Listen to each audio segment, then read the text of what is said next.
Good afternoon. जैसे कि आप सभी को पता है, मेरा नाम नाविद अख्तर है। मैं इन्फिनिटी कोचिंग सेंटर में बायोलॉजी पढ़ाता हूं। आप सभी को पता होगा कि कुछ दिन पहले बायो वीकली टेस्ट ली गई थी इन्फिनिटी कोचिंग सेंटर में। तो आज जो बेसिकली हम लोग बात करने वाले हैं, उन क्वेश्चंस को डिस्कस करने वाले हैं जो एग्जाम में पूछा गया था। आई होप आपको वीडियो पसंद आएगा। आई होप आपको समझ में आएगा कि किस टाइप का क्वेश्चन पूछा गया था और उसको हम सॉल्व कैसे कर सकते हैं। आप सभी को पता होगा कि आपका रिजल्ट अनाउंस हो चुका है। बहुत सारे ऐसे बच्चे हैं जिनको 35 में से 33 मिला है। इसका मतलब उनका परफॉर्मेंस बहुत ही बढ़िया है। रही बात कुछ ऐसे बच्चे हैं जिनको कम मार्क्स आया है, तो उन बच्चों को टेंशन लेने की रिक्वायरमेंट नहीं है। उन बच्चों को ज़्यादा सोचना नहीं है कि मेरा नंबर कम क्यों आया। बस मेहनत करते जाना है। एक दिन ऐसा आएगा कि आप अच्छा स्कोर करोगे। और हमेशा कोशिश करो क्या करने का, पढ़ने का कोशिश करो। अगर आप बढ़िया से पढ़ते हो तो ऑटोमेटिकली आपका रिजल्ट बढ़िया ही आएगा। तो हम लोग क्वेश्चंस को स्टार्ट करते हैं। अब देखते हैं, बढ़ते हैं पहला क्वेश्चन की तरफ। अगर आपको आंसर पता होगा तो आप कमेंट बॉक्स पर अपना आंसर लिख सकते हैं।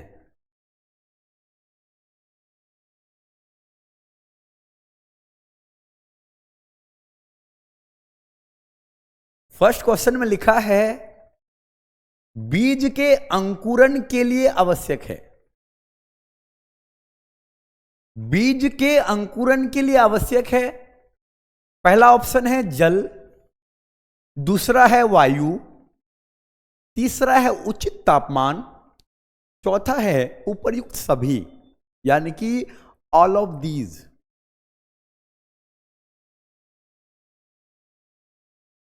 अब हम लोग ध्यान से देखने वाले हैं क्वेश्चंस को। आई होप आप सभी लोग एंजॉय करोगे मेरा लेक्चर। बीज के अंकुरण के लिए आवश्यक है। पहला ऑप्शन है जल, दूसरा है वायु, तीसरा है उचित तापमान और चौथा है उपर्युक्त सभी, यानी कि all of these.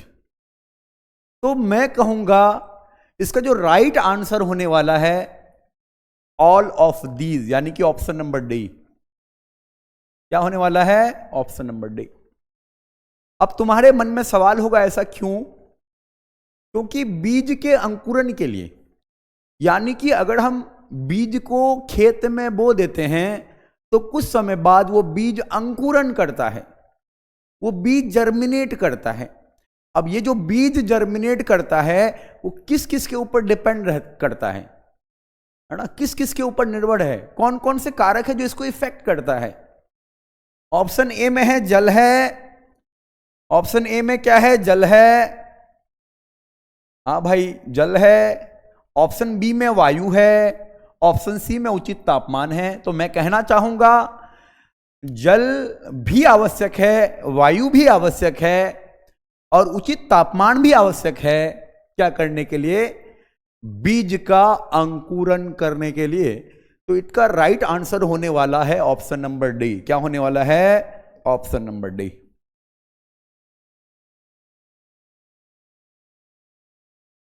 I hope सभी ने इस क्वेश्चन को सॉल्व कर लिया होगा। अब हम लोग बढ़ते हैं नेक्स्ट क्वेश्चन की तरफ। नेक्स्ट क्वेश्चन लिखा है, फूल का कौन सा भाग बीजों की रक्षा करता है? फूल का कौन सा भाग बीजों की रक्षा करता है? मैं आपको समय देना चाहूंगा जिससे आप अपना आंसर को कमेंट कर सके। मैं आपको समय देना चाहूंगा क्योंकि हमारे पास है टाइमर। हमारे पास क्या होने वाला है? टाइमर। और मैं आपको समय देना चाहूंगा कितना सेकंड्स का? 10 सेकंड का। कितना सेकंड्स का? 10 सेकंड का। क्योंकि हमने इसको एग्जाम में बना चुका है, सॉल्व कर लिया है, इसीलिए मैं 10 सेकंड का टाइम देना चाहूंगा। फूल का कौन सा भाग बीजों की रक्षा करता है? पहला ऑप्शन है दलपुंज, दूसरा है अंडाशय, तीसरा है पुष्पासन और चौथा है परागकोश। फूल का कौन सा भाग बीजों की रक्षा करता है? पहला ऑप्शन है दलपुंज, दूसरा है अंडाशय, तीसरा है पुष्पासन, चौथा है परागकोश।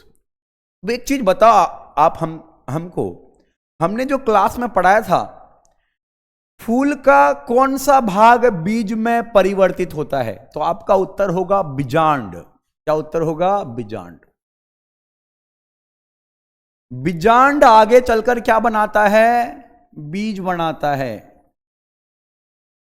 और अंडाशय आगे चलकर क्या बनाता है? फल बनाता है। अंडाशय आगे चलकर क्या बनाता है? अंडाशय आगे चलकर क्या बनाता है? फल बनाता है। क्या बनाता है? फल बनाता है। बीजांड आगे चलकर बीज बनाया, अंडाशय आगे चलकर फल बनाया। फूल का कौन सा भाग बीजों की रक्षा करता है? पहला ऑप्शन है दलपुंज, दूसरा ऑप्शन है अंडाशय, तीसरा है पुष्पासन और चौथा है परागकोश। तो मैं आपको बता दूं कि बीजांड अंडाशय के अंदर होता है और बीजांड आगे चलकर बीज बनाता है और अंडाशय आगे चलकर फल बनाता है। तो इसका सही जवाब होना चाहिए कि फल के अंदर बीज होता है और फल जो विकसित हुआ है वो अंडाशय से विकसित हुआ है। तो इसका सही उत्तर होने वाला है ऑप्शन नंबर बी। इसका सही उत्तर होने वाला है ऑप्शन नंबर बी, अंडाशय।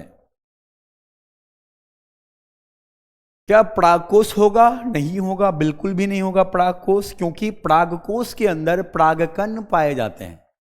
परागकोश के अंदर परागकण पाए जाते हैं। परागकण जो है वो नर युग्मकोद्भिद है जो आगे चलकर नर युग्मक बनाता है।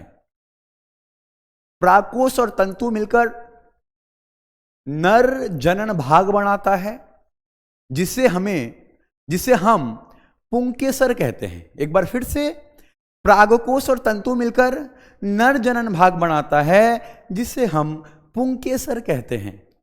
वर्तिकार अंडाशय मिलकर वर्तिकार अंडाशय मिलकर स्त्री केसर बनाता है और स्त्री केसर क्या है? मादा जनन भाग है।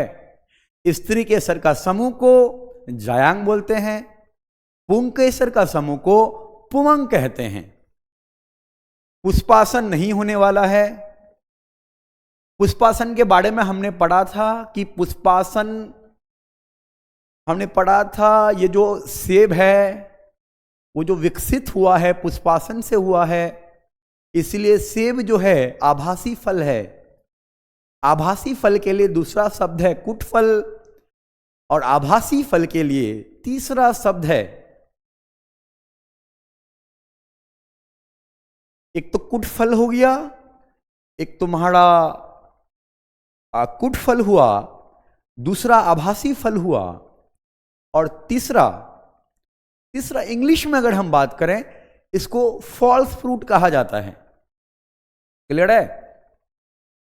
फिर है दलपुंज। दलपुंज भी इसका उत्तर नहीं होने वाला है। दलपुंज भी इसका उत्तर नहीं होने वाला है। सुना होगा बाह्य दल का समूह, बाह्य दलपुंज, पंखुड़ी का समूह को दलपुंज कहा जाता है।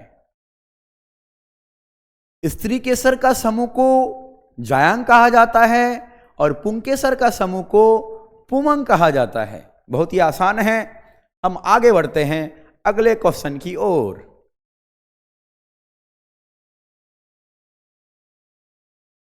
क्वेश्चन ध्यान से देखना है।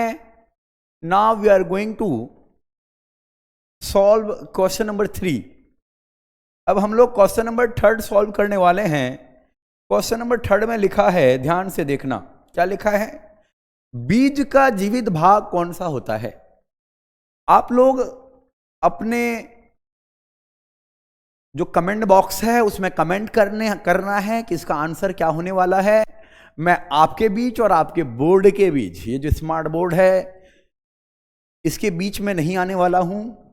आप लोग सॉल्व करो। क्वेश्चन है, बीज का जीवित भाग कौन सा होता है? ऑप्शन ए है बीजावरण, ऑप्शन बी है भ्रूण, ऑप्शन सी है फल भित्ति और ऑप्शन डी है भ्रूणपोष। एक बार फिर से, बीज का जीवित भाग कौन सा होता है? पहला ऑप्शन है बीजावरण, दूसरा ऑप्शन है भ्रूण, तीसरा ऑप्शन है फल भित्ति और चौथा ऑप्शन है भ्रूणपोष।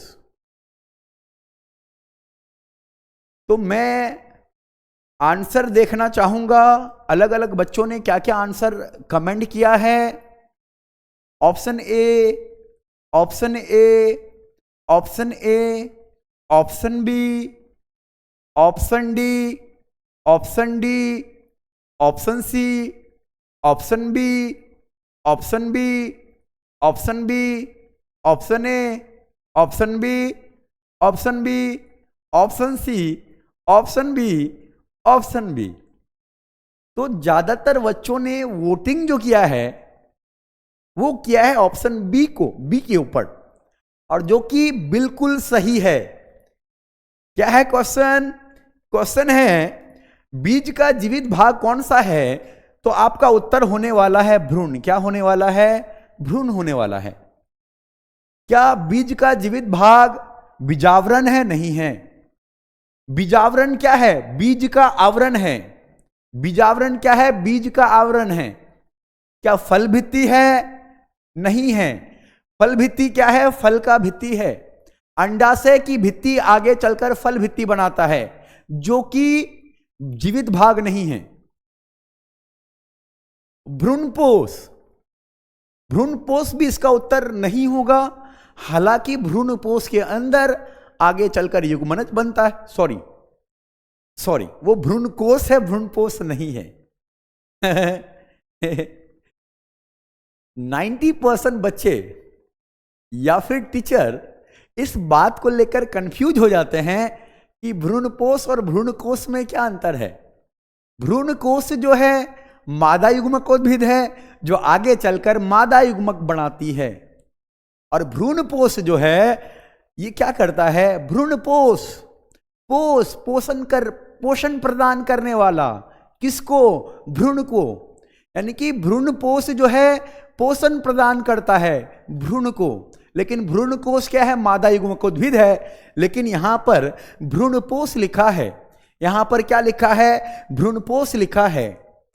तो क्या भ्रूणपोष जीवित भाग है क्या? मैं कहूंगा नहीं।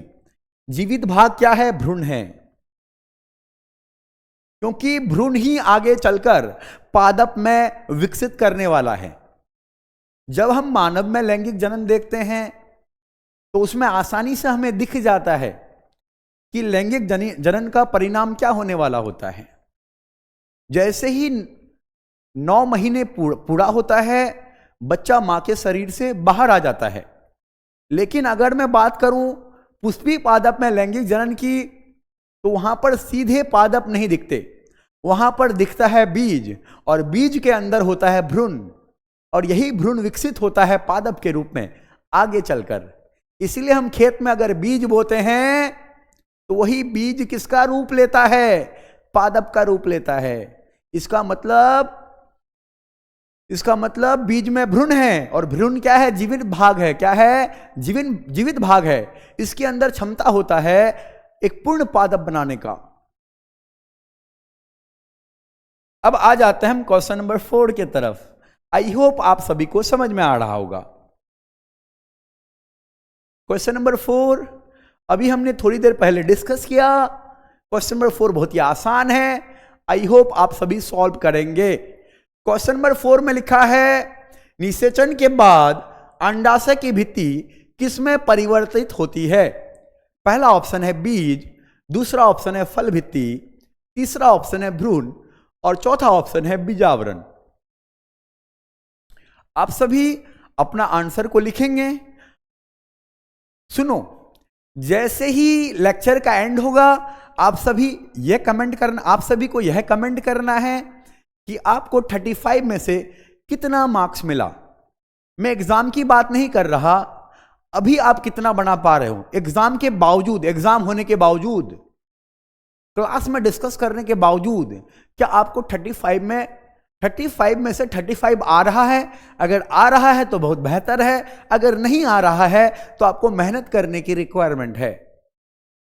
तो हम लोग देखते हैं क्वेश्चन क्या है। क्वेश्चन है निषेचन के बाद अंडाशय की भित्ति किसमें परिवर्तित होती है?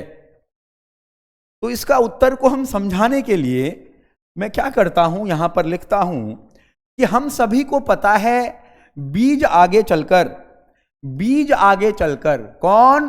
बीज आगे चलकर, बीज आगे चलकर, बीज आगे चलकर भाई पादप बनाता है, लेकिन बीज कहां से आता है? बीजांड से आता है। कहां से आता है? बीजांड से आता है।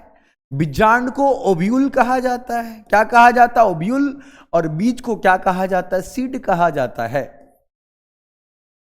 अगर मैं निषेचन पश्च घटना की बात करूं, निषेचन पूर्ण होने के बाद वाली घटना की बात करूं, तो बीजांड आगे चलकर बीज बनाता है।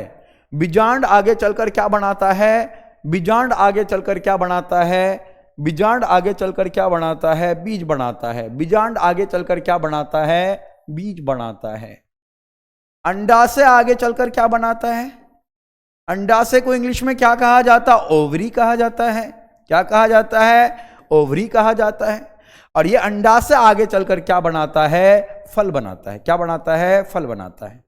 अगर आपसे कोई प्रश्न करता है अंडाशय की भित्ति आगे चलकर क्या बनाता है, तो आपका उत्तर होना चाहिए अंडाशय की भित्ति आगे चलकर फल का भित्ति बनाता है। किसका भित्ति? फल का भित्ति बनाता है।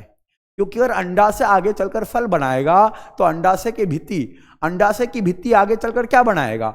फल की भित्ति बनाएगा। समझ में आई बात? क्वेश्चन बहुत ही आसान है। अगर अंडाशय आगे चलकर फल बनाएगा, नो डाउट, कंफ्यूज होने की रिक्वायरमेंट नहीं है। अगर अंडाशय आगे चलकर फल बनाएगा, फ्रूट बनाएगा, क्या बनाएगा? फ्रूट बनाएगा, तो इसका मतलब जो अंडाशय की भित्ति है, जो अंडाशय की भित्ति है, जो अंडाशय की भित्ति है, जो अंडाशय की क्या है? भित्ति है, वो आगे चलकर किसकी भित्ति बनाने वाला है? फल की भित्ति। किसकी भित्ति बनाने वाला है? फल की भित्ति। इसको रटने की जरूरत है क्या? अंडाशय की भित्ति आगे चलकर फल की भित्ति बनाएगा, क्योंकि अंडाशय आगे चलकर फल बनाता है। बीजांड आगे चलकर बीज बनाता है। बीजांड आगे चलकर बीज बनाता है। बीजांड आगे चलकर बीज बनाता है। निषेचन पश्च घटना है। युग्मनज आगे चलकर भ्रूण बनाता है। ये जो केंद्रीय कोशिका है वो आगे चलकर पीईसी बनाता है, प्राइमरी इंडोस्पर्म सेल, यानी कि प्राथमिक भ्रूणपोष कोशिका। और ये जो दो ध्रुव केंद्रक है जो मिलता है एक नड़ीगुम्फक के साथ, वो बनाता है पीईएन, प्राइमरी एंडोस्पर्म न्यूक्लियस, जिसको हिंदी में कहा जाता है प्राथमिक भ्रूणपोष केंद्रक। प्राथमिक भ्रूणपोष केंद्रक। और ये जो पीईसी है, प्राइमरी इंडोस्पर्म सेल है, उसका ग्रुप आगे चलकर बनाता है पीईटी, प्राइमरी इंडोस्पर्म टिश्यूज। अगर मैं पीईएन की बात करूं या पीईसी की बात करूं या पीईटी की बात करूं, तो ये आवृत्त बीजी के केस में, यानी कि पुष्पी पादप के केस में, ये क्या होते हैं? त्रिगुणित होते हैं, ट्रिप्लॉइड होते हैं, जिसको 3n से रिप्रेजेंट किया जाता है। ट्रिप्लॉइड को 3n से रिप्रेजेंट किया जाता है, त्रिगुणित को 3n से रिप्रेजेंट किया जाता है। तो क्वेश्चन हम लोग देख लेते हैं। क्वेश्चन है, निषेचन के बाद अंडाशय की भित्ति किसमें परिवर्तित होती है? तो आपका उत्तर होना चाहिए किसकी भित्ति? फल भित्ति। किसकी भित्ति? फल भित्ति। क्या निषेचन के बाद अंडाशय की भित्ति बीज में परिवर्तित होता? नहीं। अगर लिखता निषेचन के बाद बीजांड, अगर लिखता ऐसे निषेचन के बाद बीजांड किसमें परिवर्तित होता, उस केस में उत्तर बीज होता। अगर प्रश्न में यहां यह लिखा होता निषेचन के बाद युग्मनज किसमें परिवर्तित होती है, तो उसके लिए उत्तर भ्रूण होता, लेकिन प्रश्न ऐसा नहीं है। अब बीजावरण क्या है? बीज का आवरण है, जो कि बिल्कुल नहीं होगा। फिर आगे बढ़ते हैं हम लोग क्वेश्चन नंबर 5 की तरफ। क्वेश्चन नंबर 5, आई होप सभी को दिख रहा होगा। अब मुझे छटना पड़ेगा, मैं अगर आगे रहा तो क्वेश्चन दिखेगा नहीं। इस साइड में आकर देखता हूं क्या क्वेश्चन दिख रहा है। दिख रहा है भाई, क्वेश्चन कंप्लीटली दिख रहा है। इधर आ जाता हूं, इधर आ जाता हूं। कौन सा पौधा अनुन्मील्य परागणी पुष्प स्वपरागन प्रदर्शित करता है?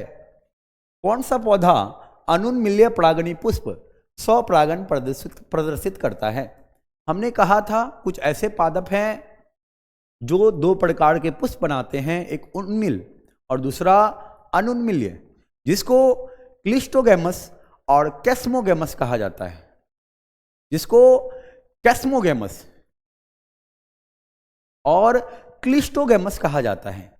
और हमने कहा था जो उन्मिल परागनी पुष्प है, जो उन्मिल परागनी पुष्प है, अनुन्मिल्य की बात नहीं कर रहा, हमने कहा था जो उन्मिल परागनी पुष्प है उसको हमने कंपेयर किया था लुंगी के साथ, है ना। लुंगी खुला खुला महसूस होता है उसी तरह उन्मिल परागनी पुष्प जो है वो खुला हुआ है, अनावृत है। उनके जो पुंकेसर है, उनका जो स्त्री केसर है वो खुला हुआ है।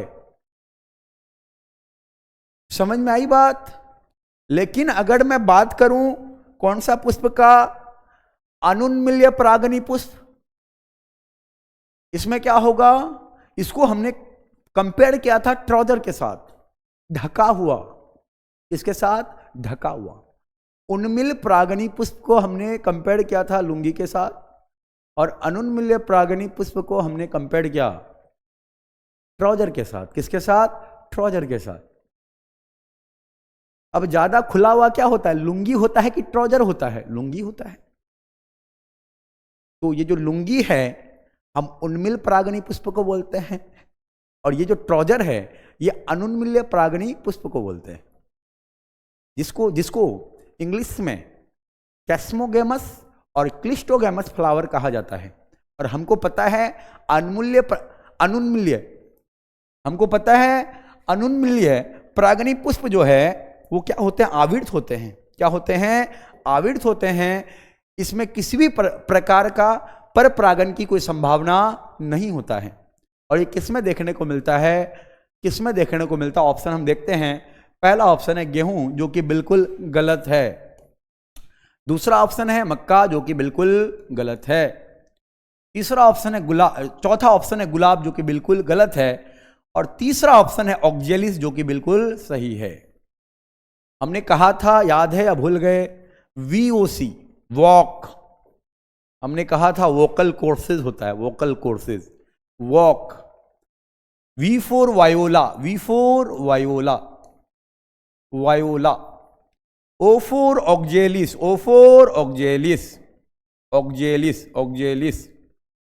C4 common Pansi, common pansy. Hindi में तो पानसी लिखता है, common Pansi. Voila, oxalis, common Pansi, इसमें दो टाइप के पुष्प होते हैं, उन्मिल और अनुन्मिल्य। समझ में आई बात? और यहाँ क्वेश्चन है कौन सा पौधा अनुन्मिल्य परागनी पुष्प प्रदर्शित करता है? तो मेरे हिसाब से इसका उत्तर होना चाहिए ऑप्शन नंबर C, ऑक्जेलिस। फिर आगे बढ़ते हैं क्वेश्चन नंबर 6 की तरफ। क्वेश्चन नंबर 6 में लिखा है किसमें परागन हवा द्वारा होता है? किसमें परागन हवा द्वारा होता है? पहला ऑप्शन है गेहूं और मक्का में, दूसरा ऑप्शन है गुलाब और सूरजमुखी में, तीसरा ऑप्शन है मटर और सरसों में, चौथा है चमेली और आम में। चमेली और आम में। तो इसका सही उत्तर होने वाला है, इसका सही उत्तर होने वाला है गेहूं और मक्का में। किसमें? गेहूं और मक्का में। आप बोलोगे सर गुलाब और सूरजमुखी, तो आपने गुलाब और सूरजमुखी का पुष्प देखा होगा, बहुत ही अति आकर्षक होता है। अब जो आकर्षक पुष्प होते हैं वो सामान्यतः, जो आकर्षक पुष्प होते हैं, रंग बिरंगा पुष्प होते हैं, पंखुड़ी की वजह से वो सामान्यतः जैविक कारक के द्वारा, जैवीय घटक के द्वारा परागन होता है, कीट के द्वारा होता है, चमगादड़ के द्वारा होता है, घोंघा के द्वारा होता है। तो यहां पर मैं नहीं बोल रहा, उदाहरण दे रहा हूं। दो प्रकार के परागन करता है, एक जैविक है, दूसरा अजैविक है। जैविक यानी कि जिसके अंदर जान है, अजैविक यानी कि जिसके अंदर जान नहीं है। जैसे कि जल और हवा, वायु। जल दूसरे को जीवन देता है, लेकिन जल में खुद का जीवन नहीं है। जल में जीवन नहीं है, खुद का जीवन नहीं है। वायु दूसरे को जीवन दे सकता है, लेकिन वायु में जीवन नहीं है बस।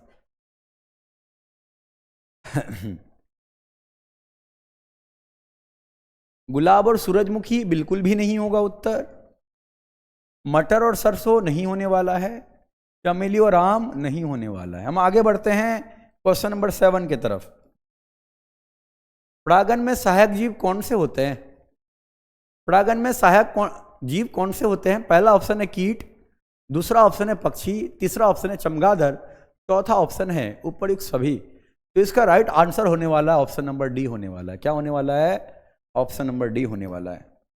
इसका राइट आंसर होने वाला ऑप्शन नंबर डी। इसका राइट आंसर होने वाला ऑप्शन नंबर डी। इसके पीछे कारण क्या है? परागन जो है कीट के द्वारा होता है, और परागन सबसे ज्यादा किसके द्वारा होता है? कीट के ही द्वारा होता है। फिर तुम्हारा परागन किसके द्वारा होता है? पक्षी के द्वारा भी होता है, चमगादड़ के द्वारा भी होता है। तो परागन में सहायक जीव कौन से होते हैं? कीट है, पक्षी है, चमगादड़ है, उपयुक्त सभी है। तो इसका राइट आंसर होने वाला है ऑप्शन नंबर डी होने वाला है। इसका राइट आंसर होने वाला है ऑप्शन नंबर डी। इसका राइट आंसर होने वाला ऑप्शन नंबर डी। चलिए एक काम करते हैं, मैं समझाने का प्रयास करता हूं। यहां पे लिख देता हूं, यहां पे लिख देता हूं परागन कर्ता। क्या लिख देता हूं? परागन कर्ता। जो परागन करता यानी कि जो परागन करता परागन में सहायता करता है। और दूसरा यहां लिख देता हूं नाम। उसको नाम क्या यूज किया गया?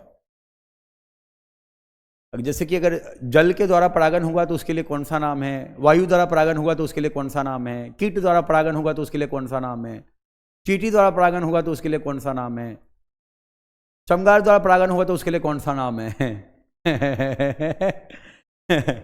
चलिए यहाँ पे देखते हैं। मैं ना येलो ले लूँ, येलो कलर, कोई दिक्कत है किसी को? येलो येलो डटी नहीं, ऐसे नहीं बोलो भाई। चलिए आगे बढ़ते हैं। परागनकर्ता में अगर मैं ले लूं जल, तो जल के लिए कौन सा शब्द का प्रयोग होता है? हाइड्रो। कौन सा वर्ड? हाइड्रो। तो मैं यहां पर लिखने वाला हूं हाइड्रोफिली। क्या लिखने वाला हूं? हाइड्रोफिली। अगर मैं बात करूं किसका? वायु का। किसका? वायु का। वायु के लिए शब्द है एनिमोफिली। क्या है? एनिमोफिली। एनिमोफिली। फिर मैं बात करता हूं तीसरा नंबर पे कीट का। किसका? कीट का। कीट के लिए है इंटोमोफिली। क्या है? इंटोमोफिली। फिर मैं बात करने वाला हूं किसका? फिर मैं बात करने वाला हूं घोंगा का। घोंगा का है मेलेकोफिली। क्या है? मेलेकोफिली। मेलेकोफिली। फिर मैं बात करने वाला हूं चींटी का। इसका? चींटी का। चींटी का है मरमेकोफिली। क्या है? मरमेकोफिली। मरमेकोफिली। क्या है? मरमेकोफिली। फिर मैं बात करता हूं मरमेकोफिली। मरमेकोफिली। मरमेकोफिली। मरमेकोफिली। मरमेकोफिली। याद रखने का ट्रिक है। मरमेकोफिली। मरमेकोफिली। मरमेकोफिली। याद रखने का ट्रिक है। समझ रहे हो बात? हमने कहा अलग अलग जीवों के द्वारा परागन होता है, अलग अलग अजैविक घटक के द्वारा भी परागन होता है, लेकिन उनके लिए विशेष नाम दिया गया है। जैसे कि जल के द्वारा क्या? हाइड्रोफिली है। वायु के द्वारा क्या है? एनिमोफिली है। कीट के द्वारा क्या है? एंटोमोफिली है। घोंगा के द्वारा क्या है? मेलेकोफिली है। चींटी के द्वारा क्या है? मरमेकोफिली है। और छठा नंबर पे अगर हम आए तो आएंगे हम पक्षी से संबंधित। पक्षी के द्वारा ऑर्निथोफिली। क्या है? ऑर्निथोफिली। ऑर्निथोफिली। ऑर्निथोफिली। अगर मैं पक्षी के बाद अगर मैं बात करूं तो करूंगा चमगादड़ का बात। किसका बात करने वाला हूं? चमगादड़। चमगादड़। चमगादड़। चमगादड़ तुम्हारा क्या होगा? कायरेप्टेरोफिली। कायरेप्टेरोफिली। टेरोफिली। कायरेप्टेरोफिली। कायरेप्टेरोफिली। कायरेप्टेरोफिली। समझ में आई बात? कभी भी एग्जाम में अगर प्रश्न आ जाता है कि जल के द्वारा परागन क्या कहलाता है, वायु के द्वारा परागन क्या कहलाता है, कीट के द्वारा परागन क्या कहलाता है, चमगादड़ के द्वारा परागन क्या कहलाता है, पक्षी के द्वारा परागन क्या कहलाता है, तुम्हारा घोंघा के द्वारा परागन क्या कहलाता है, चींटी के द्वारा परागन क्या कहलाता है। तो आप दिमाग में बैठा लो, एग्जाम में आता है, एग्जाम में पूछे जाते हैं। आप किसी भी एग्जाम में बैठ जाओ, नीट का भी एग्जाम में अगर आप इन फ्यूचर बैठते हो तो आपसे प्रश्न पूछा जाएगा, चमगादड़ द्वारा परागन कहलाता है, pollination by bat is known as. उस केस में क्या करोगे, जब तक दिमाग में फिट करोगे नहीं तब तक होने वाला नहीं है, तब तक होने वाला नहीं है। तो ये दिमाग में फिट करो, चलो इसको ठीक करो। चलो साथ साथ में मेरा बोलो, साथ साथ में बोलना है मेरा, साथ साथ में बोलना है मेरा। अगर जल के द्वारा परागन होगा तो क्या कहलाएगा, हाइड्रोफिली। क्या कहलाएगा, हाइड्रोफिली। अगर वायु के द्वारा परागन होगा तो क्या कहलाएगा, एनिमोफिली। करेक्ट। अगर कीट के द्वारा परागन होगा तो क्या कहलाएगा, इंटोमोफिली। करेक्ट। अगर घोंघा के द्वारा परागन होगा तो क्या कहलाएगा, मेलेकोफिली। करेक्ट। अगर चींटी के द्वारा परागन होगा तो क्या कहलाएगा, मरमेकोफिली। अगर पक्षी के द्वारा परागन होगा तो क्या कहलाएगा, ऑर्निथोफिली। वैसे ऑर्निथो शब्द का प्रयोग मुख्यतः पक्षी के ही लिए होता है। आपने सलीम अली का नाम सुना होगा, जिसको बर्डमैन ऑफ इंडिया कहा जाता है। भारत के बहुत बड़े ऑर्निथोलॉजिस्ट थे, पक्षी वैज्ञानिक थे। आपने एक मूवी देखा होगा रोबोट 2.0 बोल के, उसमें जो अक्षय कुमार है, जो कैरेक्टर है अक्षय कुमार का, जो लुक है वो लिया गया है सलीम अली से इंस्पायर्ड होकर। और चमगादड़ द्वारा परागन क्या कहलाएगा, कायरप्टेरोफिली। क्या कहलाएगा, कायरप्टेरोफिली। तो आप सबको मेरे साथ में रिपीट करना है, आप सबको मेरे साथ में रिपीट करना है। मैं आपको देख पा रहा हूं, आप मेरे सामने बैठे हो, आप सभी को रिपीट करना है। क्या रिपीट करना है, रिपीट करना है। हाइड्रोफिली क्या है, हाइड्रोफिली क्या है, जल द्वारा परागन। हाइड्रोफिली क्या है, जल द्वारा परागन। एनिमोफिली क्या है, वायु द्वारा परागन। एनिमोफिली क्या है, वायु द्वारा परागन।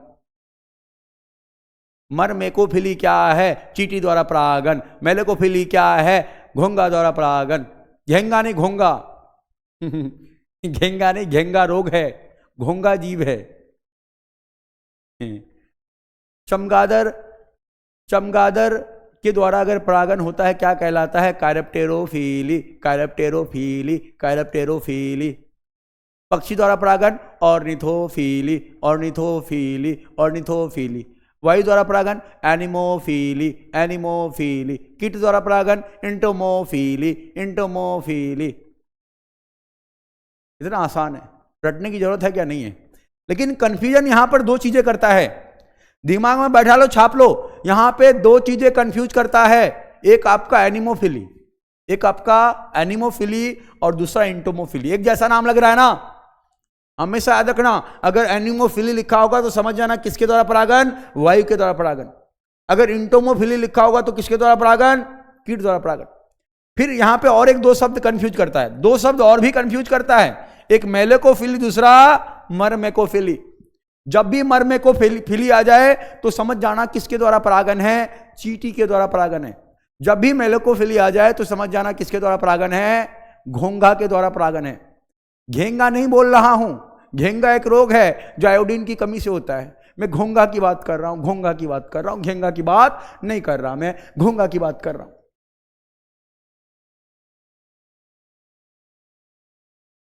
चलिए बढ़ाइए, 8 तक पहुंच गए। 8वां बनाइए, 8वां बनाइए। मैं पानी पी लेता हूं भैया, 8वां बनाओ आप सब। बना 8वां, मैं पानी पी लूं बैठ के, पानी पी लेता हूं, आप लोग 8वां बनाओ, 8वां क्वेश्चन बनाओ।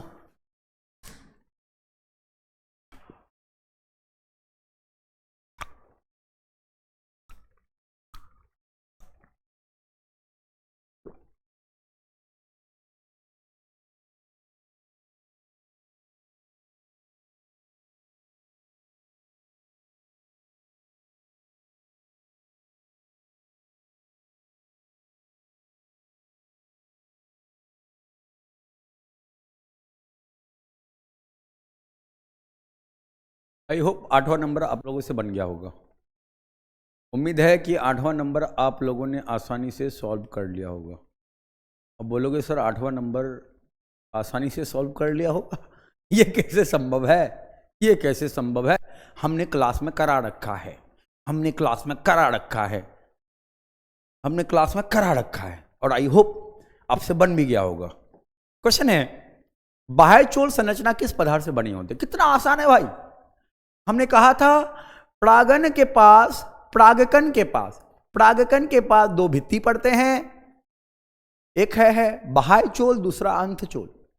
बाह्य चोल जो है स्पोरोपोलिनिन का बना है, अंत चोल जो है पेक्टिन और सेल्यूलोज का बना है। तो यहां पे प्रश्न में पूछ रहा है बाह्य चोल के बारे में, और बाह्य चोल स्पोरोपोलिनिन का बना है। बाह्य चोल संरचना किस पदार्थ से बनी होती है? तो मैं कहूंगा आप क्या, कौन सी?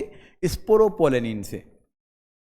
अब यहां पे लिखा है सेल्यूलोज। क्या लिखा है? सेल्यूलोज बिल्कुल भी नहीं होगा, पेक्टिन बिल्कुल भी नहीं होगा, लिग्निन बिल्कुल भी नहीं होगा। परागकण मजबूत किस कारण से है? परागकण जीवाश्म के रूप में यूज होता है। किस कारण से? क्योंकि परागकण का बाहरी भित्ति जो बाह्य चोल है वो किसका बना है? स्पोरोपोलिनिन का। और ये स्पोरोपोलिनिन परागकण को इतना मजबूत बना देता है कि उसको अगर वातावरण मिल जाए, अत्यधिक ताप मिले तो उसको डैमेज नहीं कर पाएगा, है ना। अगर सदृढ़ अम्ल में उसको डाल दिया तो उसको डैमेज नहीं कर पाएगा। ये चीजें हैं, थोड़ा सा दिमाग में बैठा लेना। और आपको पता होगा बाह्य चोल का वह हिस्सा जहां पर क्या अनुपस्थित होता है? स्पोरोपोलिनिन।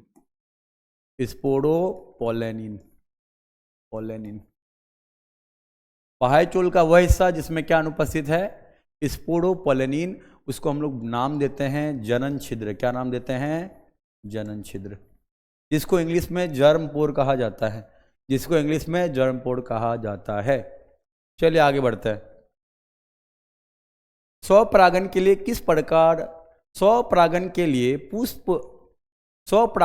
फूल किस प्रकार के होने चाहिए? स्वपरागन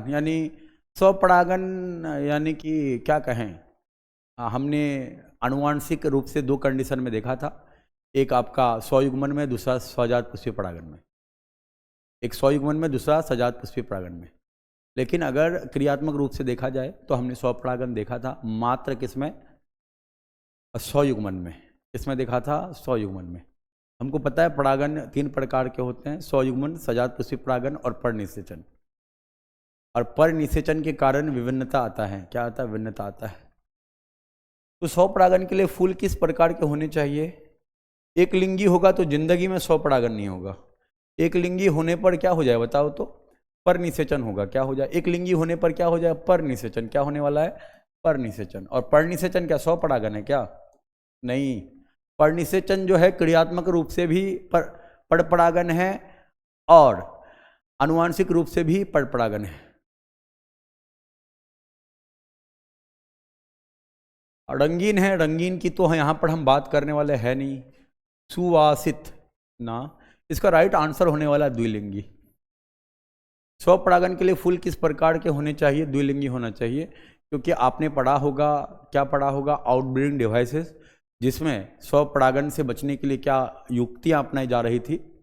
बही प्रजनन युक्तियाँ अपनाई जा रही थी, जिसको आउटब्रीडिंग डिवाइसेस बोलते हैं।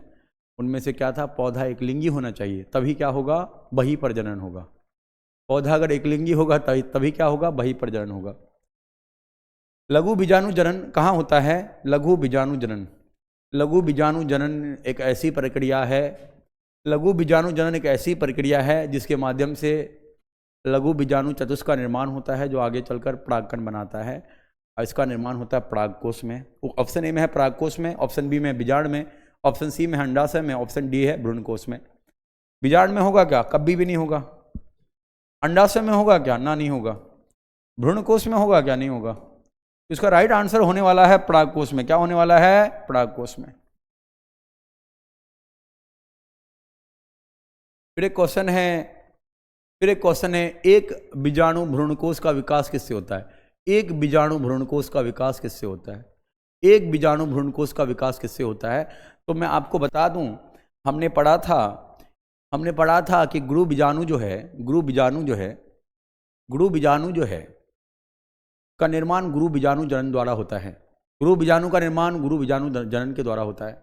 और गुरु बीजाणु चतुष्क होता है, गुरु बीजाणु 4 होते हैं, लेकिन उनमें से 3 अपविकसित हो जाता है और एक ही गुरु बीजाणु क्रियाशील होता है, जो आगे चलकर क्या बनाता है? भ्रूणकोश बनाता है। क्या बनाता है? भ्रूणकोश बनाता है। तो इसका सही उत्तर होने वाला है ऑप्शन नंबर ए। क्या होने वाला है? ऑप्शन नंबर ए, एक गुरु बीजाणु। 2 गुरु बीजाणु होगा क्या? नहीं होगा। अगर 2 गुरु बीजाणु होता तो यहाँ पे एक बीजाणु भ्रूणकोश नहीं लिखता, या फिर एक बीजाणु विकास नहीं लिखता। लिखता क्या? नहीं लिखता। 3 गुरु बीजाणु बिल्कुल भी नहीं। 4 गुरु बीजाणु बिल्कुल भी नहीं। अगर 4 लघु बीजाणु होता तो चारों का चारों आगे चलकर परागकण बना लेता है, लेकिन यहाँ पर क्या है? तुम्हारा एक ही भ्रूणकोश बनता है। क्या है? एक ही भ्रूणकोश बनता है। 11 हो गया। और है क्या क्वेश्चन इसमें? नेक्स्ट। सजाना पड़ेगा। जूम हो जा, सिम जूम हो जा।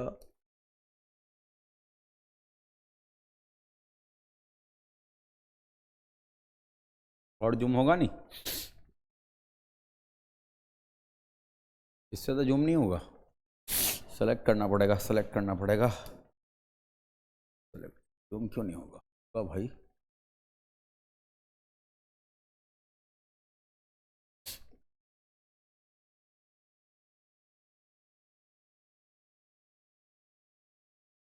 अब देखो मूव करके।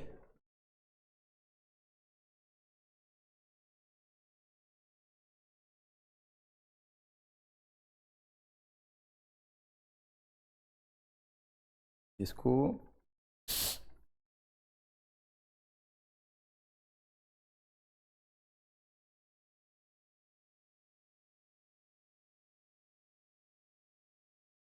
चलिए देख लेते हैं, कोई बात नहीं, आपको दिख रहा होगा।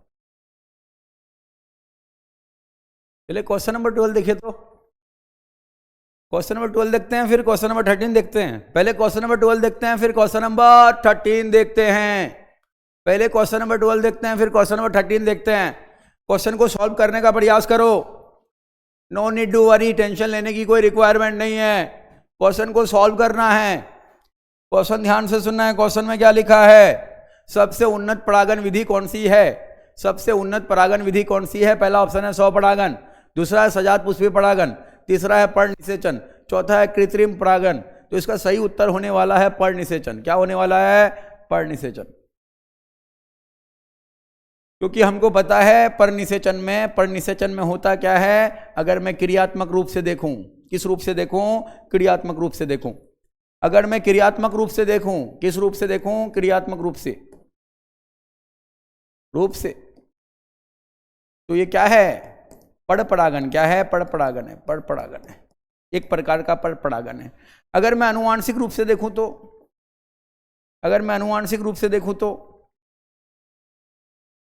आनुवांशिक रूप से तो ये भी एक प्रकार का क्या है? परपरागन है। क्या है? परपरागन है।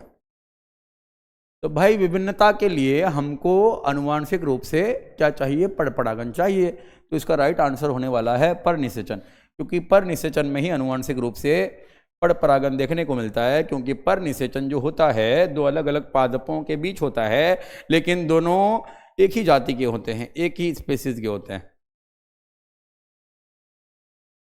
चलिए क्वेश्चन नंबर 13 बनाइए। तो try to solve question number 13। एक ही पौधे के भिन्न फूलों के बीच परागन कहलाता है। एक ही पौधे के भिन्न फूलों के बीच परागन कहलाता है। एक ही पौधे के भिन्न फूलों के बीच परागन कहलाता है। तो आपका उत्तर होने वाला है सजात पुष्पी परागन। स्वपरागन कब होता? जब एक ही पुष्प का परागकण उसी पुष्प के वर्तिकाग्र में जाता। परनिषेचन कब होता? जब दोनों पादप अलग अलग होता, हालांकि दोनों एक ही जाति का। जैसे पपीता का पेड़ एकलिंगी है। पपीता का पेड़ क्या है? एकलिंगी है। पपीता का पेड़ क्या? एकलिंगी है। ठीक है, इसका मतलब एक पपीता का पेड़ में नर पुष्प ही मिलेगा और दूसरा पपीता का पेड़ में मादा पुष्प ही मिलेगा। ऐसा नहीं कि एक ही पादप में नर पुष्प और मादा पुष्प दोनों मिल रहा है, ऐसा भी नहीं है कि एक ही पुष्प में नर और मादा दोनों जनन भाग मिल रहा है। समझ में आई बात? सुनो, जिस पपीते के पेड़ में जो पपाया प्लांट है उसमें अगर फल होता है, इसका मतलब वो नर है या मादा है? मादा है। नर पादप में पपाया का कभी भी फल नहीं होगा। तो ये गलतफहमी मत पाल लेना। बहुत सारे मिसकंसेप्शन है लोगों में कि अगर कोई पुरुष पपीता का पेड़ को छू लेता है जिसके कारण फल नहीं होता। ये क्या कारण है भाई? ये कोई रीजन है क्या कि पुरुष किसी पपीता का पेड़ को छू लिया, पपाया का प्लांट को टच कर लिया, तो उससे क्या होगा? वो अगर स्त्री है तो पुरुष हो जाएगा? बड़ा अजीब टाइप का बात है। ये चीज दिमाग में बैठा लेना। उसी पपाया का पेड़ में, प्लांट में फल नहीं होगा जिसमें मात्र नर पुष्प होंगे, लेकिन जिनमें मादा पुष्प है उसमें पपाया होने वाला है। लेकिन जब भी आप बीज बो रहे हो, किनका? पपाया का, ऐसा नहीं है कि कोई पुरुष अगर बोएगा तो उसमें फल नहीं होगा, क्योंकि भ्रूण में ही ऑलरेडी डिसाइडेड हो चुका है कि पुरुष है या फिर पुरुष नहीं बोलते हैं, नर है या फिर क्या है? मादा है। नर है या फिर मादा है। अगर नर है तो फल नहीं होने वाला है, मादा है तो फल होने वाला है, क्योंकि बीज में क्या है? भ्रूण है। बीज में क्या है? भ्रूण है। ये तो नहीं होगा। अनुन्मिल्य परागनी पुष्प, अनुन्मिल्य वही वाला ट्रॉजर वाला कहानी है, ट्रॉजर वाला। बीजांड का भ्रूणकोश, बीजांड का भ्रूणकोश। बीजांड में क्या होता है? भ्रूणकोश होते हैं। सामान्यतः कितनी कोशिकाओं का होता है? तो मैं कहूंगा 7 कोशिकाओं का। अगर यहां पर कोशिका ना लिखकर अगर कोशिका ना लिखकर अगर केंद्रक पूछता तो मैं बोलता 8 केंद्रक। अब बोलोगे सर 7 कोशिका कौन कौन सा? तो मैं यहां पर लिख देना चाहूंगा छोटा करके। प्रति व्यासांत की अगर संख्या की बात करें, जिसको इंग्लिश में एंटीपोडल कहा जाता है, प्रति व्यासांत की अगर मैं बात करूं, प्रति व्यासांत कितना है? 3 है। कितना है? 3 है। अगर मैं बात करूं किसका? सहायक कोशिका का। किसका? सहायक कोशिका का। सहायक कोशिका 2 है। क्या है? सहायक कोशिका 2 है। सहायक कोशिका कितना है? 2 है। अगर मैं बात करूं किसका? अंड कोशिका का। किसका बात करूं? अंड कोशिका का। किसका? अंड कोशिका का। तो अंड कोशिका का संख्या कितना है? 1 है। कितना? 1 है। अगर मैं बात करूं किसका? अगर मैं बात करूं केंद्र कोशिका का। किसका बात करूं? केंद्र कोशिका का। केंद्र कोशिका का। तो केंद्र कोशिका का संख्या कितना है? कोशिका का संख्या कितना? 1 है। कितना? 1 है। केंद्र कोशिका का संख्या कितना है? 1 है। केंद्र कोशिका का संख्या कितना है? 1 है। तो यहां पर आप गिन लो, प्रतिव्यासान कितना है? 3 है। सहायक कोशिका कितना है? 2 है। 3 2 5। अंड कोशिका कितना? 1 है। 6 हो गया। केंद्र कोशिका कितना हो गया? 1 7 हो गया। तो इसका राइट आंसर होने वाला ऑप्शन नंबर 7 होने वाला है। अगर यहां पर कोशिकाओं की जगह केंद्रक की संख्या पूछता, कोशिकाओं की जगह केंद्रक की संख्या पूछता, तो 7 ना हो के उत्तर क्या होता? 8 होता, क्योंकि हमको पता है हर एक प्रतिव्यासान में 1 केंद्रक है, यानी कि 3 प्रतिव्यासान 3 केंद्रक, 1 अंड कोशिका 1 केंद्रक, 2 सहायक कोशिका 2 केंद्रक, लेकिन 1 केंद्रीय कोशिका 2 केंद्रक, तभी क्या हो जाता है? 8 हो जाता है। इसकी संख्या? केंद्रक की संख्या। अब यहां पे ध्यान देते हैं,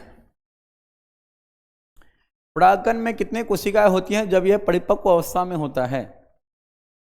परागकण में कितनी कोशिकाएं होती है जब यह परिपक्व अवस्था में होता है? परागकण में कितने कोशिकाएं होती है जब यह परिपक्व अवस्था में होता है? तो आपने पढ़ा होगा, परागकण जब समसूत्री विभाजन करता है तो 2 प्रकार की कोशिकाएं बनाता है, एक कायिक कोशिका, दूसरा जनन कोशिका। ठीक है, एक कायिक कोशिका, दूसरा जनन कोशिका। जनन कोशिका विभाजित करके 2 नरयुग्मक बनाता है। तो नरयुग्मक को भी आप किस में काउंट कर सकते हैं? नरयुग्मक को भी आप किस में काउंट कर सकते हैं? किस में काउंट कर सकते हैं? इसमें काउंट कर सकते हैं, कोशिका में, क्योंकि नरयुग्मक कोशिका ही तो है।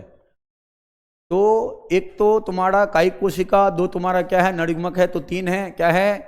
3 है। क्या है? 3 है। जो 3 मारा होगा उसका आंसर को हमने एक्सेप्ट किया होगा। जो 3 आंसर मारा होगा उसका आंसर को हमने एक्सेप्ट किया होगा, और जिसने 2 भी मारा उसका भी आंसर को हमने एक्सेप्ट किया है। क्योंकि परागकण में कितने कोशिका होती है जब यह परिपक्व अवस्था में होता है? परागकण जो है जब झड़ता है ये 3 कोशिका चरण में या फिर 2 कोशिका चरण में, 2 कोशिका चरण में हम 2 कोशिका को देखते हैं, 3 कोशिका चरण में 3 कोशिका को देखते हैं। अगर आप ऑप्शन नंबर बी को मारे हैं या फिर ऑप्शन नंबर सी को मारे हैं तो दोनों आंसर एक्सेप्टेड होगा, दोनों आंसर एक्सेप्टेड होगा। अंडाशय का वह भाग जहां बीजांड जुड़ा होता है उसे क्या कहते हैं? पहला ऑप्शन है अपरा, दूसरा वर्तिकाग्र, तीसरा है फलाधार, चौथा है एपिकार। इसका राइट आंसर होने वाला अपरा। क्या होने वाला है? अपड़ा। क्या आंसर होने वाला? अपड़ा। आगे बढ़ते हैं, आगे बढ़ते हैं। सामान्यतः परागन किस अवस्था में होता है? कली अवस्था में, परागकण परिपक्व होने पर, अंडाशय बनने पर, फल बनने पर। तो इसका सही जवाब होने वाला है परागकण परिपक्व होने पर। क्या होने पर? परागकण परिपक्व होने पर। इस परागन विधि में पराग एक फूल से दूसरे फूल पौधे के फूल पर जाता है। इस परागन, यहाँ क्वेश्चन नंबर 18 में ना, क्वेश्चन नंबर 18 में लगभग 60% बच्चा है जिन्होंने गलत आंसर को बनाया है। कौन सा क्वेश्चन की बात कर रहे हैं? क्वेश्चन नंबर 18 की बात कर रहे हैं। अब बोलो सर क्वेश्चन नंबर 18 क्या है? आप लोग ध्यान से देख सकते हैं। क्वेश्चन नंबर 18 में लिखा है इस परागन विधि में पराग यानी कि परागकण की बात कर रहा है। एक फूल से दूसरे फूल के, एक फूल से दूसरे पौधे के फूल, है ना। एक फूल से दूसरा फूल, उसी पौधा का नहीं बोल रहा है, एक फूल से दूसरे पौधे के फूल, यानी कि किसकी बात कर रहा है? परनिषेचन की बात कर रहा है। किसकी बात कर रहा है? परनिषेचन की बात कर रहा है। या तो स्वयुग्मन सजात पुष्पी परागन परनिषेचन की बात कर रहा है। इसकी बात कर रहा है, परनिषेचन की बात कर रहा है। तो इसका राइट आंसर क्या होने वाला है? Option number C. क्या होने वाला? ऑप्शन नंबर सी। स्वपरागन उसी पुष्प का परागकण उसी पुष्प के वर्तिकाग्र में अगर जाएगा तो स्वपरागन कहलाएगा। सजात पुष्पी परागन, एक पुष्प का परागकण दूसरे पुष्प के वर्तिकाग्र में जा रहा है लेकिन पादप समान है, तो ये भी नहीं होने वाला है। अनुन्मील्य परागनी पुष्प, ये तो हमने कहा था, इसको हमने कंपेयर किया था किसके साथ? ट्रॉजर के साथ। क्वेश्चन नंबर 19 देख लेते हैं। क्वेश्चन नंबर 19 देख लेते हैं। परागन के लिए सबसे सामान्य कारक कौन सा है? तो मेरा उत्तर होगा, मेरा उत्तर जो होने वाला है, जल तो नहीं होगा। जल क्या है? जल जो है, जल के कारण सौभाग्यवश हो सकता है, क्योंकि जल जो है क्या है? अजीव्य है। अजीव्य है। जल क्या है? अजीव्य है। ऐसा नहीं कि वो परागकण को चुन चुन के ले जाएगा, ऐसा नहीं कि वो परागकण को चुन चुन के ले जाएगा। ठीक है, जिधर हवा का झोंका है उधर परागकण जाएगा। परागकण को हवा का झोंका नहीं, पानी का जो बहाव है। वायु के केस में हवा का झोंका देखने वाले हैं, वायु के केस में हवा का झोंका देखने वाले हैं। और जल में क्या है? जल का प्रवाह जो है जिधर होगा उधर ही परागकण बह के जाएगा। तो इसका मतलब इसमें चुन चुन के ले जाने वाला नहीं है। कीट हो जाएगा, कीट हो जाएगा, एक चमगादड़ है। तो राइट आंसर क्या होने वाला है? कीट होने वाला है। क्या होने वाला है? कीट होने वाला है। जब हम लोग प्राणी जगत पढ़े थे तो हमने पढ़ा था कि दुनिया में कीट जो है प्राणी जगत में सबसे ज्यादा पाए जाने वाला है, कीट। और कीट किस कौन सा संघ के अंदर आता है? कौन सा संघ के अंदर आता है? तो इसका उत्तर होने वाला आर्थ्रोपोडा। कौन सा संघ के अंदर आता है? इसका उत्तर क्या होने वाला है? आर्थ्रोपोडा। क्या होने वाला है? आर्थ्रोपोडा।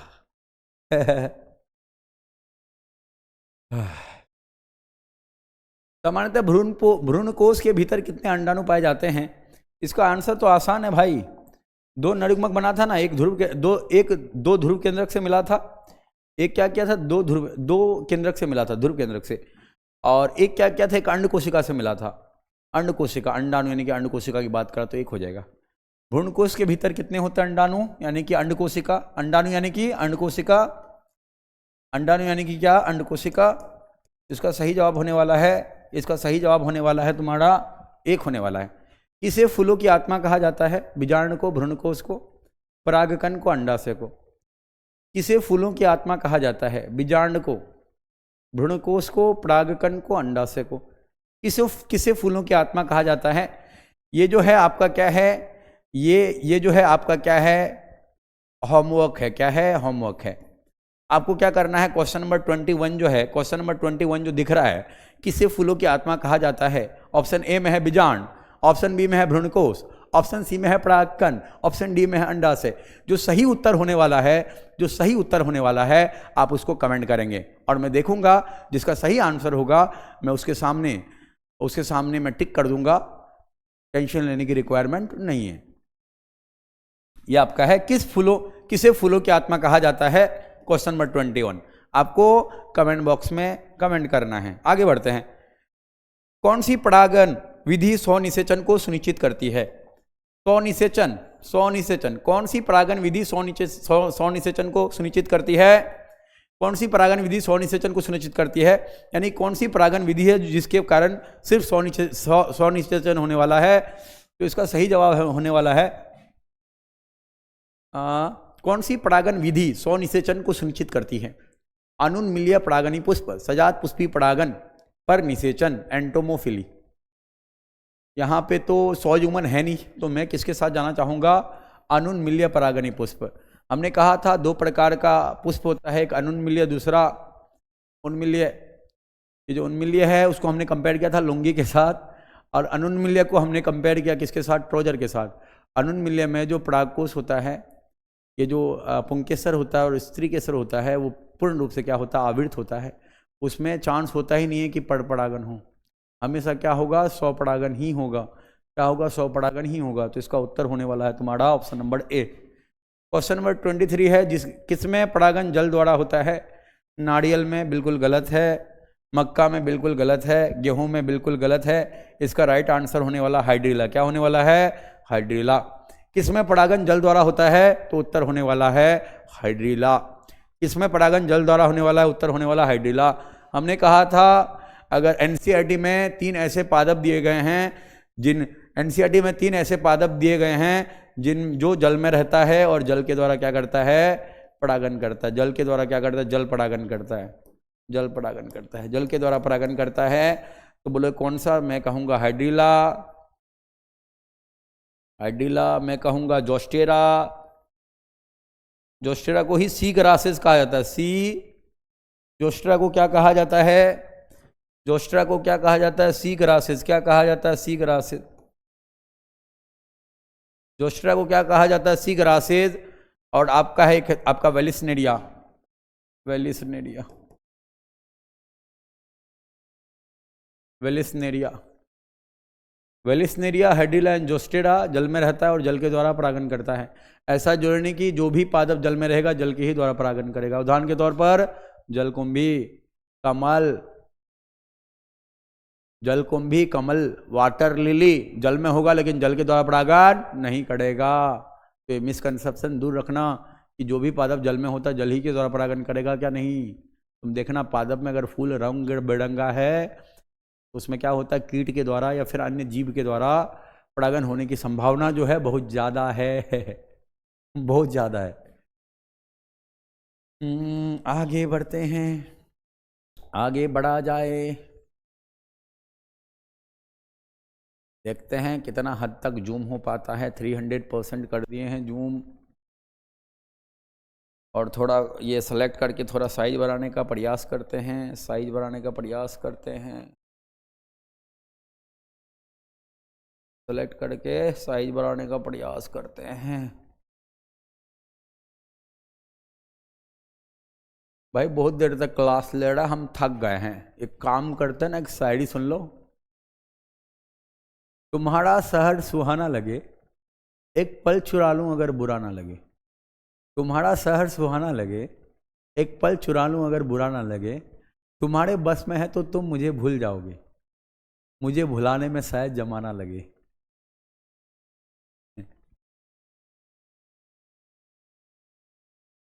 समझे क्या? क्या कहा मैंने? समझा? नहीं आया को समझ तुम लोगों? तुम लोग छोटा है अभी, तुम लोग बहुत छोटा है अभी, समझ में नहीं आया होगा। 12th क्लास में है, सीनियर क्लासेस में आओ फिर समझ में आएगा।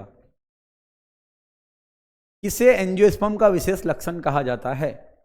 तो यहाँ पे जो एंजियोस्पर्म लिखा है वो आपका किसके लिए लिखा है? आवृत बीजी के लिए। किसके लिए? आवृत बीजी के लिए। यहाँ जो एंजियोस्पर्म लिखा है किसके लिए लिखा है? आवृत बीजी के लिए लिखा है। आवृत बीजी एक बीज पत्री, भाई द्विबीजपत्री भी होता है, एक बीजपत्री भी होता है।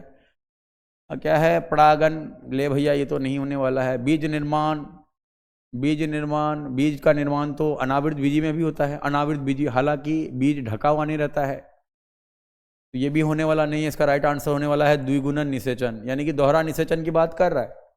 द्विगुणन निषेचन यानी कि किसका बात कर रहा है? दोहरा निषेचन का बात कर रहा है। डबल फर्टिलाइजेशन का बात कर रहा है। Double fertilization, double fertilization. Double fertilisation.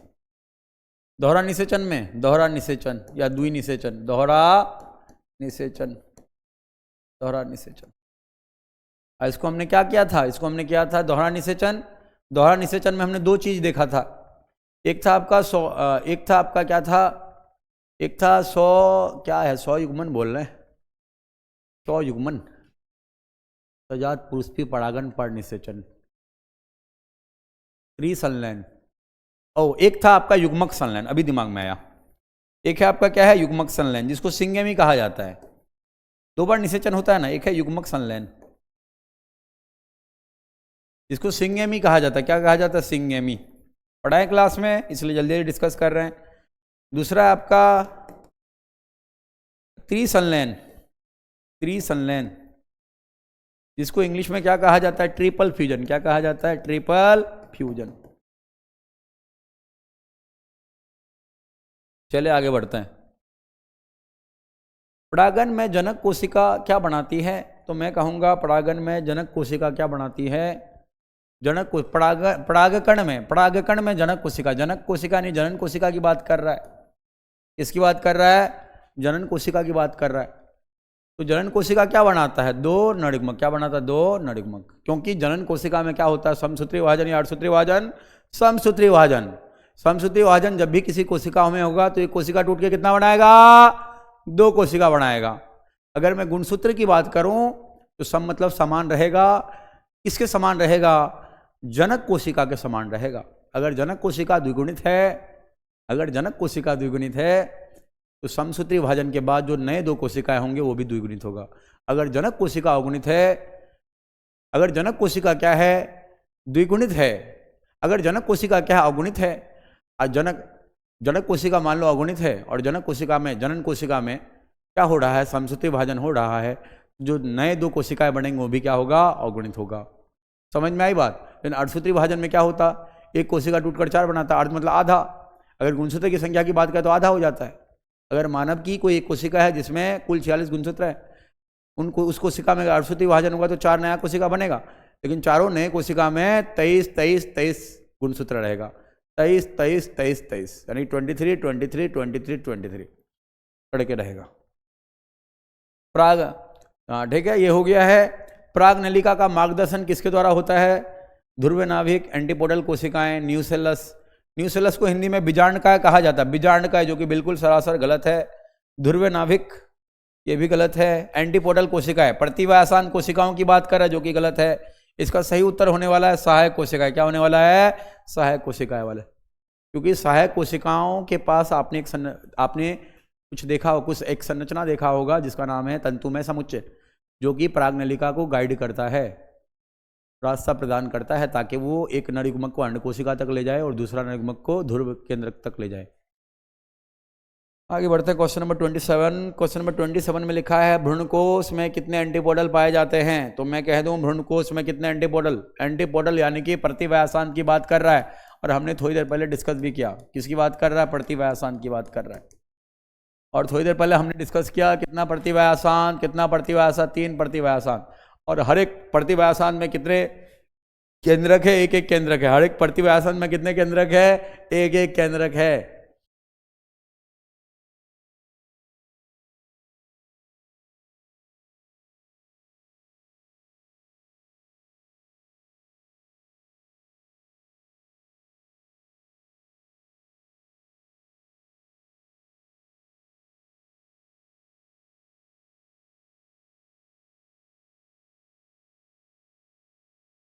चलिए क्वेश्चन नंबर 28 देखिए, बनाइए। तो हम थोड़ा सा रेस्ट करते हैं, थोड़ा सा हल्का सा रेस्ट करते हैं, बहुत देर तक बोले जा रहे हैं। क्वेश्चन नंबर 28 बनाइए, क्वेश्चन नंबर 28 बनाए। थोड़ी देर पहले हमने एक्सप्लेन किया क्वेश्चन नंबर 28 को। आपको बनाना है परागन में पक्षियों द्वारा सहायतित विधि को क्या कहते हैं। हमने थोड़ी देर पहले कहा था पक्षी के लिए एक शब्द का प्रयोग होता है जिसका नाम है ऑर्निथो, और बाद में हर एक शब्द के अंत में क्या लगा रहता है, फिली फिली फिली। क्या लगा रहता है, फिली फिली फिली। जल द्वारा परागन हाइड्रोफिली, वायु द्वारा परागन एनिमोफिली, वायु द्वारा परागन एनिमोफिली, कीट द्वारा परागन एंटोमोफिली, चींटी द्वारा परागन मर्मेकोफिली, घोंघा द्वारा परागन मेलेकोफिली। पक्षी द्वारा परागन ऑर्निथोफिली, चमगादड़ द्वारा परागन कैरेप्टेरोफिली। क्या है? कैरेप्टेरोफिली है। इसको हमने पढ़ा था थोड़ी देर पहले। तो यहाँ पे इसका आंसर होने वाला है परागन में पक्षियों द्वारा सहायतित विधि को क्या कहते हैं? एंटोमोफिली। तो किसके द्वारा है? कीट द्वारा। किसके द्वारा है? कीट द्वारा है। तो इसका मतलब ये आंसर होने वाला नहीं है। एनिमोफिली किसके द्वारा है? किसके द्वारा है? वायु के द्वारा। किसके द्वारा? वायु के द्वारा। किसके द्वारा? वायु के द्वारा। इसका मतलब ये होने वाला नहीं है। ऑर्निथोफिली किसके द्वारा है? ऑर्निथोफिली किसके द्वारा है? पक्षी के द्वारा। किसके द्वारा है? पक्षी के द्वारा। ऑर्निथोफिली किसके द्वारा है? पक्षी के द्वारा है। और हाइड्रोफिली, इसका मतलब राइट आंसर क्या होने वाला? Option number C. क्या होने वाला? Option number C. और हाइड्रोफिली किसके द्वारा होता है? जल के द्वारा। किसके द्वारा? जल के द्वारा। और यहाँ किसके द्वारा पूछ रहा है? पक्षी के द्वारा पूछ रहा है। तो राइट आंसर होने वाला option number C. Right answer होने वाला ऑप्शन नंबर सी। इसे परागनु मातृ कोशिका कहा जाता है। भाई परागन परागन परागन मातृ कोशिका, PMC. P for pollen, P for pollen, P for pollen, M for mother, M for mother, C for आपका सेल, सी फॉर आपका सेल। इसे परागनु मातृ कोशिका कहा जाता है। तो इसका सही उत्तर होने वाला है पोलन मदर सेल के लिए दूसरा वर्ड है माइक्रोस्पोर मदर सेल। क्या है? माइक्रोस्पोर मदर सेल, जिसको हिंदी में कहा जाता है लघु बीजाणु, लघु बीजाणु मातृ कोशिका, लघु बीजाणु मातृ कोशिका, लघु बीजाणु मातृ कोशिका। क्या कहा जाता है? लघु बीजाणु मातृ कोशिका। मेगा स्पोर, ये तो गुरु बीजाणु की बात कर रहा है, बिल्कुल गलत है। एंटीपोडल, प्रतिवासान की बात कर रहा है, बिल्कुल गलत है। एंडोस्पर्म, भ्रूणपोष की बात कर रहा है, बिल्कुल गलत है। क्वेश्चन नंबर 30 को देख लेते हैं। क्वेश्चन नंबर 30 में लिखा है भ्रूणकोश के अंड उपकरण में कितने कोशिकाएं होती है? ये प्रश्न आप सभी को गलत नहीं करना था, लेकिन बहुत सारे ऐसे बच्चे हैं जिन्होंने इस प्रश्न को गलत किया है। क्वेश्चन नंबर 30 में ध्यान देंगे। क्वेश्चन नंबर 30 में सब ध्यान देंगे। क्वेश्चन नंबर 30 में लिखा है भ्रूणकोश के अंड उपकरण में कितनी कोशिकाएं होती है? तो आपको पता होना चाहिए अंड उपकरण में कौन कौन सी कोशिकाएं होती है। तो मैं यहां पर लिखने वाला हूं अंड उपकरण। क्या लिखने वाला हूं? अंड उपकरण, अपकरण नहीं उपकरण। क्या लिखने वाला हूं? अंड उपकरण। क्या लिखने वाला हूं? अंड उपकरण। क्या लिखने वाला हूं? अंड उपकरण। अंड उपकरण में जो है एक तो तुम्हारा क्या रहेगा? एक रहेगा सहायक कोशिका। क्या रहेगा? सहायक कोशिका की संख्या कितना रहेगा? 2 रहेगा। और अंड कोशिका की संख्या कितना रहेगा? अंड कोशिका की संख्या कितना रहेगा? अंड कोशिका की संख्या कितना रहेगा? 1 रहेगा। सहायक कोशिका की संख्या 2 है, अंड कोशिका की संख्या 1 है। तो टोटल मिला के कितना हो गया?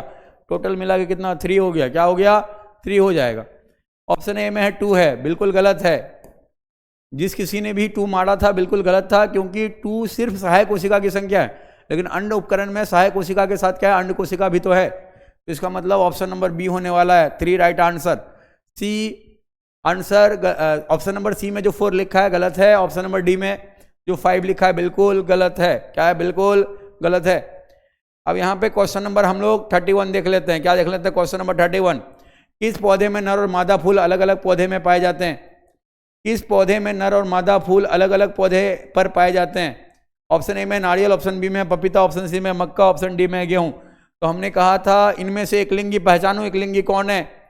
इस पौधे में नर और मादा फूल, इस पौधे में नर और मादा फूल अलग, किस पौधे में नर और मादा फूल अलग अलग पौधों पर पाए जाते हैं? यानी कि एक पौधे में नर फूल मिलेगा तो दूसरा पौधे में मादा फूल। यानी कि ये किसी स्थिति की बात कर रहा है, एक लिंगी स्थिति की बात कर रहा है। ये किसी स्थिति की बात कर रहा है? यूनिसेक्सुअल कंडीशन की बात कर रहा है। यूनिसेक्सुअल कंडीशन की बात कर रहा है। तो यहाँ पे जो अगर एक लिंगी स्थिति किस में देखने को मिलेगा? क्या नारियल में मिलेगा? नहीं मिलेगा। क्या पपीता में मिलेगा? हाँ, पपीता एक लिंगी है। पपीता क्या है? एक लिंगी है। एक शरीर में एक ही लिंग है, या तो स्त्री केसर होगा या पुंकेसर होगा। मक्का क्या एक लिंगी है? ना, नहीं है। गेहूं ना, नहीं है। ठीक है, तो इसका राइट आंसर होने वाला है बी पपीता। क्या होने वाला? बी पपीता होने वाला है। बी क्या होने वाला है? पपीता। अब आ जाते हैं क्वेश्चन नंबर 32 के तरफ। फूल का कौन सा भाग निषेचन के बाद बीज बनाता है? तो हमने बार बार कहा था बीजांड आगे चलकर बीज बनाता है, बीजांड आगे चलकर बीज बनाता है, अंडाशय आगे चलकर फल बनाता है। स्टिग्मा है जिसको हम लोग वर्तिकाग्र कहते हैं, और स्टाइल क्या है जिसको हम लोग वर्तिका कहते हैं। और हमको पता है स्त्री के सर वर्तिकाग्र, वर्तिका और अंडाशय से मिलकर बना होता है। स्वपरागन को रोकने के लिए किस युक्ति का प्रयोग होता है? स्वपरागन को रोकने के लिए किस युक्ति का प्रयोग होता है? पहला ऑप्शन है परिपक्वता में अंतर, डाइकोगेमी। परिपक्वता में अंतर, परिपक्वता में अंतर कहने का अर्थ है कि फटा परागकोश निकला परागकण, परंतु वर्तिकाग्र ग्रहणशील हुआ ही नहीं। या फिर दूसरा कंडीशन, वर्तिकाग्र ग्रहणशील हो गया और फटा ही नहीं परागकोश, तो क्या निकलेगा? परागकण। इसका मतलब परिपक्वता में अंतर है क्या? भाई बात तो सही कह रहा है। दूसरा है परस्पर असंगति, वही सेल्फ इनकॉम्पेटिबिलिटी। अगर अनुवांशिक रूप से अगर स्वपरागन है तो अलाउ नहीं करेगा, अलाउ नहीं करेगा, अलाउ नहीं करेगा। किसको? किसका अंकुरन को अलाउ नहीं करेगा? परागकण का अंकुरन को अलाउ नहीं करेगा। ठीक है, तो स्वपरागन इसके द्वारा भी रोका जा सकता है। तीसरा है परागकण और अंडाणु की स्थिति में अंतर, हाइड्रोगेमी। परागकण और अंडाणु की स्थिति में अंतर, दोनों की स्थिति में अगर अंतर रहेगा, दोनों की स्थिति में अगर अंतर रहेगा, दोनों की स्थिति में अगर अंतर रहेगा तो अंतर कैसे रह सकता है? ध्यान से देखो, वर्तिकाग्र वर्तिका अंडाशय, या आपका पुष्पासन, ये हमने बना दिया परागकोश तंतु, परागकोश तंतु, परागकोश तंतु, ये परागकोश के तंतु। फटा परागकोश निकला परागकण, फटा परागकोश निकला परागकण। अब ये परागकण क्या यहाँ तक पहुँचना मुश्किल है ना? तो दोनों की स्थिति में देखो ना कितना अंतर है। फटा परागकोश निकला परागकण, फटा परागकोश निकला परागकण। और क्या है? और अंडाणु की स्थिति में, अंडाणु इधर है भैया, अंडाणु इधर मिलेगा, अंडकोशिका। इसके अंदर अंडाशय के अंदर बीजांड, बीजांड के अंदर भ्रूणकोश, भ्रूणकोश के अंदर, भ्रूणकोश के अंदर अंडकोशिका। क्या मिलेगा? अंडकोशिका मिलेगा। भ्रूणकोश के अंदर क्या मिलने वाला? अंडकोशिका मिलेगा। ठीक है, इसका मतलब सी भी करेक्ट है, हाइड्रोगेमी। इसका राइट आंसर हो जाएगा ऑप्शन नंबर डी। क्या हो जाए ऑप्शन नंबर डी? उपयोग सभी, उपयोग सभी। फिर लिखा है किस पौधे में परागन चमगादड़ों के द्वारा होता है? तो मेरा उत्तर होगा केला। क्या होगा? केला। केला एक ऐसा पादप है जिसमें परागन जो होता है चमगादड़ों के द्वारा होता है। ठीक है, मक्का में नहीं भैया, गेहूं में नहीं भैया, सूरजमुखी में भैया नहीं भैया। किस पौधे में जल परागन होता है? जल द्वारा परागन। गुलाब में जल के द्वारा परागन नहीं होता है, गेहूं में जल के द्वारा परागन नहीं होता है, सूरजमुखी में जल के द्वारा परागन नहीं होता है। किस में होता है? वेलिस्नेरिया में होता है। और हमने थोड़ी देर पहले कहा वेलिस्नेरिया के अलावा और भी 2 पादप है जो एनसीईआरटी में दिया हुआ है, जो जल में होता है और जल के द्वारा परागन करता है। उनका नाम है हाइड्रिला एंड जोस्टेरा। और जोस्टेरा को सी ग्रासेस कहा जाता है, जिसको हिंदी में समुद्री घास कहते हैं। क्या कहते हैं? समुद्री घास कहते हैं। बहुत देर तक लेक्चर हुआ, लगभग 5.5 क्वेश्चन हमने क्या किया, सॉल्व कर लिया। एक क्वेश्चन है जिसको हमने एज ए होमवर्क दिया है आपको, उस क्वेश्चन को बनाना है। कहाँ बनाना है? यूट्यूब में ही कमेंट करना है उसको, उसका आंसर क्या होगा, या फिर क्लास में आके बता दो सर इसका आंसर ये होगा। मैं ना क्या उसको बोलता है, कोई एक बच्चा है, कोई मेरा एक स्टूडेंट है क्लास 12th में जिसका नाम आमिर सुबानी है। उन्होंने मेरा फोटो बनाया है, पोर्ट्रेट बनाया है। आई होप आप लोग देखना पसंद करेंगे। और वाइट कलर का है, थोड़ा सा हमको करीब आना पड़ेगा। वाइट कलर का दिख रहा है, और थोड़ा करीब आ जाऊं, और थोड़ा करीब आ जाओ। ये देख दिख रहा है? खुद से बनाया, मेरे को लगा कि खुद से नहीं बनाया, लेकिन खुद से बनाया है ना। Thank you so much Aamir Subani, इतना मेहनत करने के लिए, मेरा फोटो बनाने के लिए। पहले तो लगा कि कहीं से निकाला गया है, बाद में जब देखा कि भाई उन्होंने खुद बनाया है तो बहुत अच्छा लगा। सिर्फ मेरा ही फोटो नहीं बना, इमाम सर का भी बनाया है ना। सिर्फ मेरा ही फोटो नहीं बना है, इमाम सर का भी फोटो बना है। बहुत ही अच्छा। इतना प्यार देने के लिए, इतना मेहनत करने के लिए बहुत बहुत धन्यवाद आमिर सुबानी तुमको। अब हम लोग धीरे धीरे अपने लेक्चर के एंड की तरफ हैं। लेक्चर को एंड करने से पहले मैं चाहूँगा कि आपको फिर से एक शायरी सुना दूँ, और ये जो शायरी होगा ये श्रृंगार रस का होगा। आई होप आप सभी को पसंद आएगा। श्रृंगार रस का है, स्कूल लाइफ में पढ़ते थे श्रृंगार रस का। सुन लो ध्यान से। एक जंगल है तेरी आंखों में, मैं जहाँ रहा भी भूल जाता हूँ। एक जंगल है तेरी आंखों में, मैं जहाँ रहा भी भूल जाता हूँ। तू किसी रेल सी गुजरती है, मैं किसी पुल सा थरथराता हूँ।